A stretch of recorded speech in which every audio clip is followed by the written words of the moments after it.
કાચી ડુંગળી ખાનારા લોકો માટે એક દુઃખદ સમાચાર સામે આવી રહ્યા છે।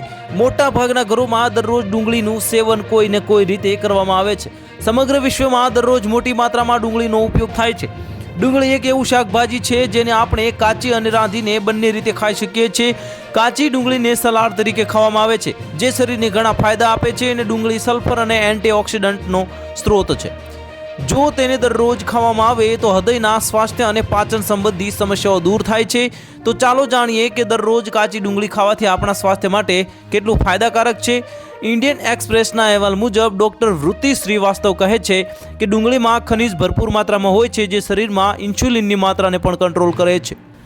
તેણી પોતાના અંગત અનુભવ પરથી જણાવે છે કે તે દરરોજ કાચી ડુંગળી લીંબુના રસ અને કાળા મરીના પાવડર સાથે ખાતા હતા, જેના કારણે તેનું પાચન સારું રહે છે અને વધુમાં દરરોજ કાચી ડુંગળી ખાવાથી તેને સરળતાથી શરદી અને ખાંસી થતી નથી। જો કે ડૉક્ટર વૃત્તિ કહે છે કે દરરોજ કાચી ડુંગળી ખાવી કેટલા લોકો માટે હાનિકારક હોઈ શકે છે। કાચી ડુંગળી ખાવાથી લોહી પણ પાતળું થાય છે, જે દરેક માટે સારું નથી।